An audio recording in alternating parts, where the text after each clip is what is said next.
السلام علیکم ورحمۃ اللہ وبرکاتہ۔ نئے سبق کے ساتھ ہم آپ کی خدمت میں حاضر ہیں۔ امید ہے گزشتہ سبق کی دہرائی آپ نے کر لی ہوگی۔ اللہ پاک آپ کے حافظے میں اور آپ کے علم میں اضافہ فرمائے اور میرے بھی۔ تو چلتے ہیں آج کی کلاس کی طرف۔ انشاءاللہ ہمارا یہ جو کلاس کا سفر ہے پورا قرآن مجید ہم نے مکمل کرنا ہے اپنے اس ٹائم میں، اور تلفظ کے ساتھ اور غلطیوں کو درست کرنے کے ساتھ، اور اس کے ساتھ ساتھ ہم نے تجوید بھی سیکھنی ہے۔ کوئی مشکل کام نہیں ہے، صرف آپ کو کلاس میں دھیان دینے کی ضرورت ہے۔ آج ہم نے پڑھنی ہے سورہ تغابن۔ آج ہم نے سٹارٹ کرنی ہے سورہ تغابن۔ تو چلیں سٹارٹ کرتے ہیں۔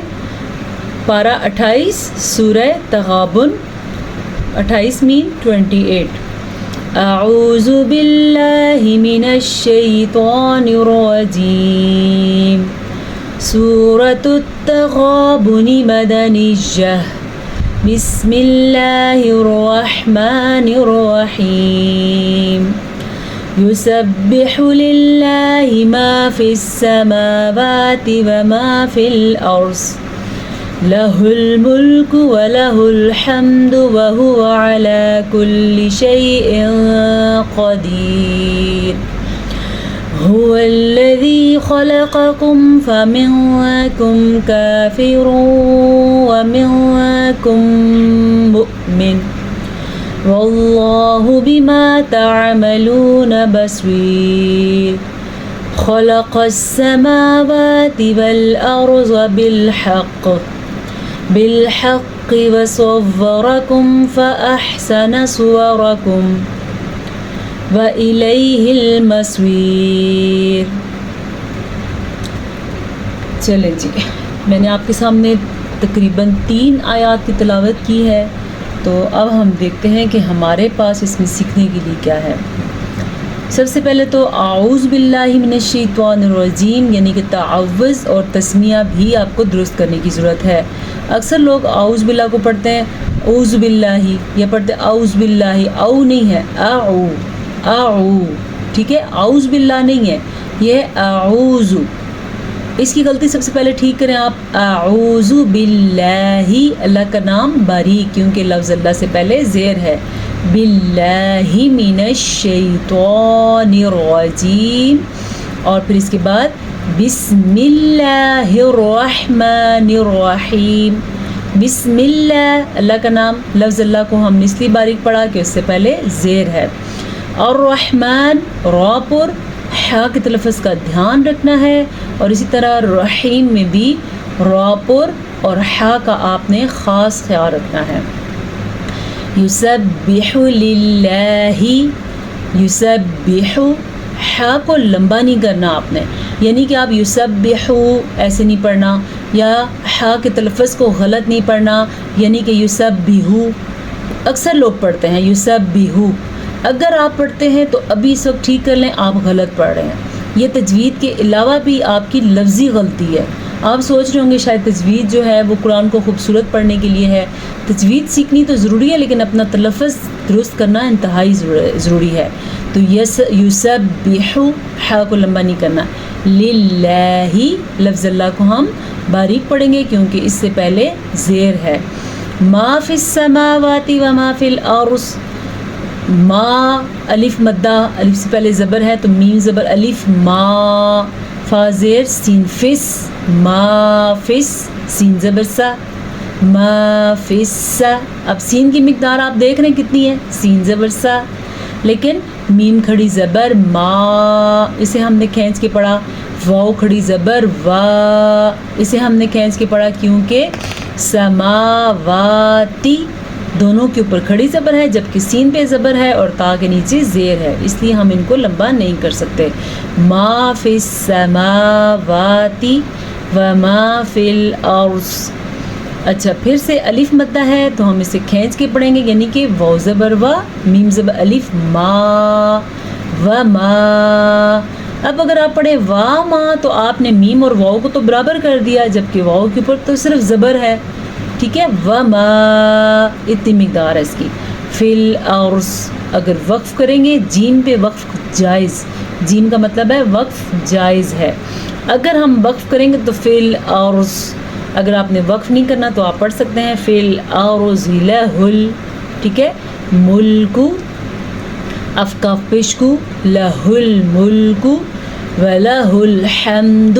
سیکھیں کہ دال کو اور کاف آخری لفظ کو عموماً لوگ لمبا کر لیتے ہیں. میں نے خود سنا ہے عموماً لوگ پڑھتے ہیں لہ الملک ولہ الحمد. کیا آپ ایسا نہیں پڑھتے؟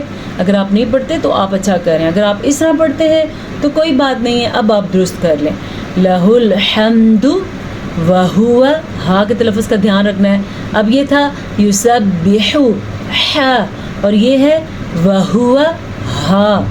علی کل شیء قدیر. تنوین کے بعد قاف آ گیا ہے تو ہم نے یہاں پہ اخفا کرنا ہے. جب کبھی قرآن مجید میں نون ساکن یا نون تنوین کے بعد حروف اخفا میں سے کوئی حرف آ جائے تو وہاں پہ اخفا کا قاعدہ ہو رہا ہے.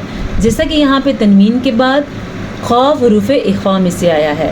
شیء قدیر، هو الذی خلقکم، هو الذی. ہاں کے تلفظ کا پھر سے دھیان رکھنا ہے کہ آپ ایسا نہ هو الذی پڑھ لیں سے یا هو الذی پڑھیں، استغفر اللہ. یہ ہے هو الذی، نہ غلط پڑھے اور نہ اس کا میننگ غلط بنائیں. خلقکم، خلقکم. اچھا اب مقدار دیکھ لیں، زبر اور پیش کی کتنی مقدار ہے. خا زبر خا، لام زبر لا، خلا، قاف زبر قا، خلق، کاف پیش میم ساکن کم، خلقکم. فمنکم کافر ومنکم مؤمن. فمنکم، یہاں پہ نون ساکن کے بعد کاف حروف اخفا میں سے آیا ہوا ہے تو یہاں بھی ہم نے اخفا کیا، یعنی کہ نون کو چھپا کے پڑھا.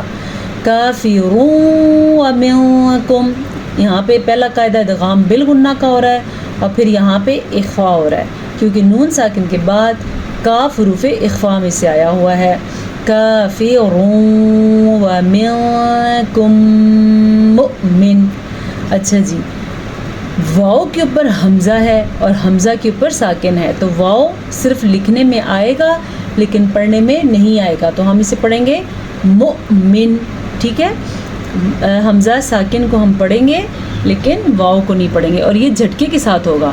مومن نہیں پڑھنا آپ نے. اگر آپ نے مومن پڑھا تو اس کا مطلب آپ نے واؤ پڑھ دیا، آپ نے پڑھنا ہے مؤمن. ٹھیک ہے، اگر ادغام بالغنہ یا اخفا کے بارے میں آپ تفصیلی ویڈیو دیکھنا چاہتے ہیں تو آپ دیکھ سکتے ہیں گزشتہ کسی ایک کلاس میں آپ کو بورڈ کے اوپر مثالوں کے ساتھ میں نے یہ سمجھائے ہوئے ہیں. واللہ بما تعملون. واللہ، لفظ اللہ کو پہلے زبر ہونے کی وجہ سے پر پڑھیں گے. بما الف مدہ، تعملون عین کے تلفظ کا خاص خیال رکھنا ہے. بصویر اور صواد کو پر پڑھنا ہے کیونکہ صواد حروف مستعلیہ میں سے ہے. اگر ہم یہاں پہ وقف کریں گے تو را باریک پڑھی جائے گی، اگر ہم وقف نہیں کریں گے تو را پر پڑھی جائے گی. اس بات کو غور سے سمجھیں. اب ہم یہاں پہ وقف نہیں کریں تو ہم پڑھیں گے بصویر خلق. ٹھیک ہے، لیکن ہم نے وقف کیا تو ہم پڑھیں گے بصویر، را باریک پڑھی جائے گی کیونکہ وقف کی وجہ سے را کو ہم نے سکون میں کر دیا، ساکن کر دیا. را سے پہلے دیکھا تو یا تھی، یا سے پیچھے دیکھا تو صاد تھا، تو صاد کے نیچے زیر ہے تو اس زیر کی وجہ سے یہ را باریک پڑھی جائے گی. خلق السماوات والارض. خلق، خا جو ہے یہ بھاری یعنی کہ موٹا پڑھے جانے والا حروف ہے تو ہم اس کو موٹا کر کے پڑھیں گے. خلق السماوات، یہ خاف موٹا ہے تو یہ بھی پر پڑھا جائے گا.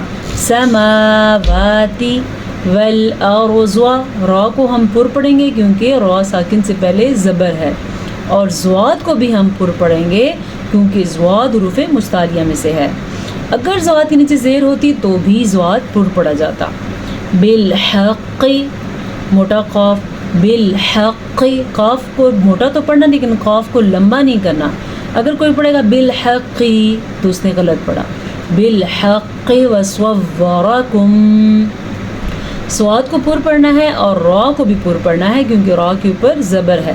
فأحسن صورکم، فأحسن، یہاں پہ بھی ہا کے تلفظ کا آپ نے دھیان رکھنا ہے اور سین اور نون کو کسی بھی صورت میں آپ نے لمبا نہیں کرنا ہے. فأحسن، ٹھیک ہے. صورکم، صاد کو پر پڑھنا ہے کیونکہ صاد کے اوپر پیش ہے یا زیر ہو یا ساکن ہو. صاد حروف مستعلیہ میں سے ہے تو صاد پر پڑھا جائے گا. البتہ را کو زبر کی وجہ سے پر پڑھا جائے گا. صورکم وَإِلَيْهِ الْمَصِيرُ. اچھا جی، پھر سے یہاں پہ یا لین ہے. یا سے پہلے زبر ہو تو وہ یا لین ہوتی ہے، اس کو لمبا نہیں کر سکتے. اگر کوئی پڑھے وَإِلِي تو وہ غلط پڑھے گا، یا کوئی پڑھے وَإِلَيْهِ الْمَصِيرُ تو بھی غلط پڑھے گا کیونکہ لین میں لفظ کو لمبا نہیں کیا جاتا. ٹھیک ہے، آج کے لیے اتنا سبق کافی ہے. اب ہم چلتے ہیں تجوید میں، دیکھتے ہیں آج ہم نے کون سا قاعدہ پڑھنا ہے. جی، آج ہم نے پڑھنا ہے مخرج نمبر 5. مخرج نمبر 5 کا نام ہے لحات. یہ آپ کے سامنے لکھا ہوا ہے، آپ دیکھ سکتے ہیں لحات. ٹھیک ہے، مخرج نمبر 5 لحات، یعنی کوے کے متصل زبان کی جڑ جب اوپر کے تالو سے لگے. زبان کی جڑ جو ہے وہ اس کو کوے سے متصل کہا جاتا ہے. اس زبان کا آخری کونا، اس سے مراد ہے زبان کی جڑ سے مراد ہے زبان کا آخری کونا. آپ نے یہ زبان کے حصے جب میں نے آپ کو پڑھائے تھے تو آپ نے اس میں پڑھا بھی تھا کہ زبان کے ایک حصہ جو ہے زبان کی جڑ بھی ہے. ایک حصہ تھا زبان کا الٹا حصہ حافۃ اللسان، اسی طرح کافی سارے نام تھے. تو ایک جو تھا وہ زبان کی جڑ تھی. زبان کی جڑ جب اوپر کے تالو سے نکلے تو لگے تو قاف ادا ہوتا ہے.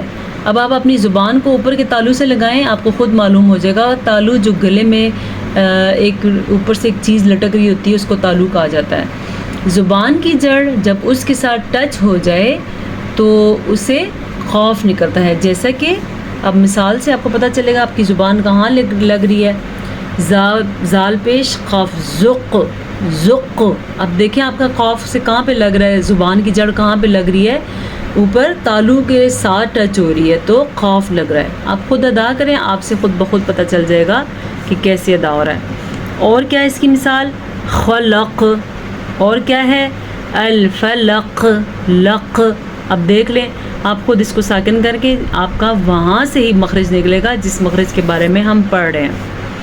قاف حروف لہاتیہ ہے، حرف لہاتیہ ہے. یہ حروف نہیں لکھنا آپ نے، واو نہیں لکھنا، ایک ہی حرف ہے نا. قاف لہاتیہ ہے، ایسے لکھتے ہیں آپ. لہاتیہ لکھا ہوا نظر آ رہا ہے یہ. ٹھیک ہے، تو آج ہمارا مخرج تھا قاف کا. امید ہے آپ کو اچھی طرح سے سمجھ آ گئی ہوگی. اگر آپ کو کوئی چیز سمجھ نہ آیا کرے تو آپ پوچھ لیا کریں. آنے والے مخارج میں سے ہر ایک مخرج کو ہم سیکھیں گے، اس کا نام بھی پڑھیں گے اور اس سے جو موجود مثالیں ہیں مثالوں سے سیکھیں گے. میں نے آپ کو پہلے ہی کلاس میں بتایا تھا کہ جب کسی حرف کا مخرج معلوم کرنا ہو تو اس کو ساکن کر دیں. جیسا کہ ہم نے یہاں پہ قاف کو ساکن کیا تو ہمیں خود بخود معلوم ہو رہا ہے کہ ہماری زبان کی جڑ اوپر تالو سے ٹچ ہو رہی ہے، یعنی کہ ذق، خلق. ٹھیک ہے، الفلق. یہ ہو گیا ہمارا آج کا سبق. امید ہے آپ کو فائدہ ہوا ہوگا. اللہ پاک آپ کے اور میرے علم میں اضافہ فرمائے. السلام علیکم ورحمۃ اللہ وبرکاتہ.